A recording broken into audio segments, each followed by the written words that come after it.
جناب حضرت عبداللہ ابن عباس رضی اللہ تعالی عنہما سے روایت ہے، فرماتے ہیں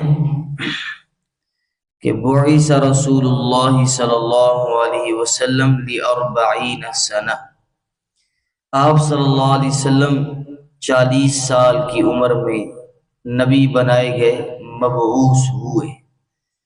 اور کیسے ہوئے؟ اما جان عائشہ صدیقہ رضی اللہ تعالی عنہا فرماتی ہیں کہ اول ما بدأ به رسول اللہ صلی اللہ علیہ وسلم، سب سے پہلے جو آپ صلی اللہ علیہ وسلم کے ساتھ وحی کی ابتدا کی گئی تو وہ آپ صلی اللہ علیہ وسلم کو الرؤیا الصادقہ فی النوم، سچے خواب دکھائے گئے نیند کے اندر۔ یہاں سے وحی کی ابتدا ہوئی۔ ابتدا سے مطلب یہ ہے کہ وحی کے لیے تیار کیا گیا کہ ایسے بھی معاملات ہوں گے کہ جو کچھ کہا جائے گا اللہ تعالیٰ کی جانب سے وہی سچ اور وہی حق، اس کا ظہور پذیر ہونا یقینی ہو جائے گا، وہ واقعی ظاہر ہوگا۔ تو آپ صلی اللہ علیہ وسلم کو جو خواب آتے تھے وہ کیا ہوتا تھا کہ لا یرا رؤیا الا جاءت مثل فلق الصبح، کہ آپ صلی اللہ علیہ وسلم کوئی بھی خواب دیکھتے تو صبح وہ واقعہ ہو جاتا، رات کو دکھایا جاتا، صبح وہ سچ بن کے سامنے آ جاتا ہے۔ جیسے صبح کی روشنی یقینی ہے، سورج کا نکلنا یقینی ہے، تو ایسا ہی اس واقعے کا ہونا بھی یقینی ہوتا تھا۔ اب یہ جو سچے خواب ہے یہ نبوت کے حصوں میں سے ایک حصہ ہے، جو اما جان عائشہ صدیقہ رضی اللہ تعالیٰ عنہ کی روایت سے ہمیں معلوم ہوتا ہے کہ اب تک جاری ہے۔ لیکن اس میں ہمیں ایک چیز کا خیال رکھنا ہے، وہ یہ کہ اگر خواب کے اندر کوئی حالات بتا دیے جائیں یا کسی حالات کی طرف اشارہ کر دیا جائے تو ہم اس کی تعبیر دیکھ کر اس خواب پر یقین کر سکتے ہیں، لیکن خواب کے ذریعے ہم کوئی عقیدہ اور کوئی حکم ثابت نہیں کر سکتے۔ مثلا مجھے خواب آئے، یا کسی کو خواب آئے، وہ دیکھے کسی بزرگ ہستی کو اور وہ بزرگ ہستی اسے کہے کہ تیری نمازیں مکمل ہیں، اب آج سے تو نے نمازیں نہیں پڑھی، تو وہ کیا کہے گا؟ مجھے خواب آ گیا اور بزرگ ہستی آ گئی اور فلانی بزرگ، تو میں نماز نہیں پڑھوں گا؟ نہیں، وہ یہ حکم ثابت نہیں کر سکتا۔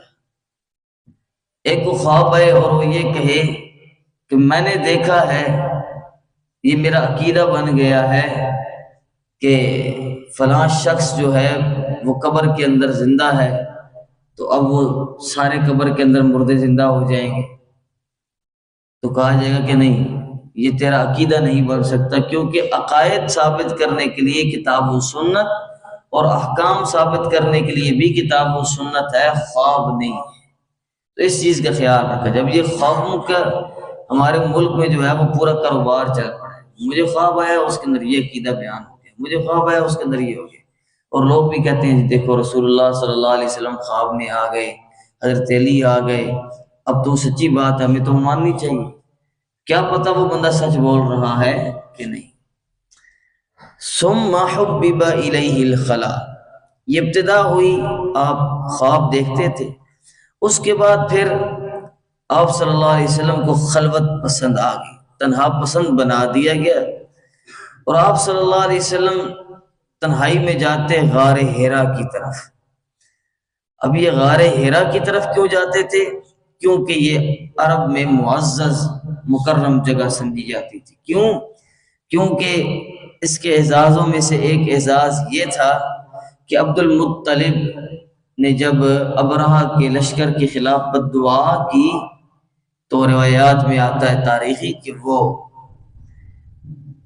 اسی پہاڑ کے اوپر چڑھا اور انہوں نے دعا کی کہ اللہ تعالی میرے اونٹ سے میں نے ان کی حفاظت کر لی ہے، آپ کا گھر ہے، ہمارے پاس وہ طاقت نہیں ہے کہ ہم اس لشکر کا مقابلہ کر سکیں، آپ اس گھر کی حفاظت فرمائیں۔ تو اللہ تعالیٰ نے ان کی دعا کو قبول فرما لیا۔ تو اس لیے عربوں کے ہاں اس کو معزز سمجھا جاتا تھا، تو نبی کریم صلی اللہ علیہ وسلم بھی وہاں جاتے تھے۔ فَيَتَحَنَّثْ فِيهِ، اور وہاں پر وہ تنہا ہو کر عبادت کرتے تھے۔ بعض روایات میں فَيَتَحَنَّفْ کے لفظ بھی آئے ہیں کہ حضرت ابراہیم خلیل اللہ علیہ السلام کی ملت حنیف کے مطابق وہ آپ صلی اللہ علیہ وسلم بس مراقبہ کرتے تھے اور اپنے اعمال کو دیکھتے تھے اور اللہ کی طرف توجہ کرتے تھے۔ وَهُوَ التَّعَبُّدُ اللَّيَالِيَ ذَوَاتِ الْعَدَدِ، اور آپ صلی اللہ علیہ وسلم متعدد راتیں وہاں پر عبادت کرتے تھے۔ قبل ان ينزع الى اہلی، یہاں تک کہ آپ صلی اللہ علیہ وسلم کو اپنے گھر والوں کی طرف جانے کا شوق پیدا ہو جاتا، یعنی آپ کے پاس آپ کو خیال آتا کہ میں جا کے ان کے حقوق ادا کروں، ان کی خبرگیری کروں اور اپنا ذات راہ لے کے واپس آ جاؤں۔ وَيَتَزَوَّدْ لِذَلِكَ، ذات راہ لیتے، اور ثم يرجع الى خدیجہ، حضرت خدیجہ رضی اللہ تعالی عنہا کی طرف جاتے، وہ آپ کے لیے پھر زاد راہ اتنا ہی تیار کر دیتی، آپ پھر آ جاتے غار حرا میں، یہاں تک کہ غار حرا کی اس خلوت نشینی کے بعد فجاءہ الملک، فرشتہ آ گیا، اور ان کے ساتھ کیا معاملہ ہوا یہ انشاءاللہ ہم کل سماعت فرمائیں گے، طویل حدیث ہے۔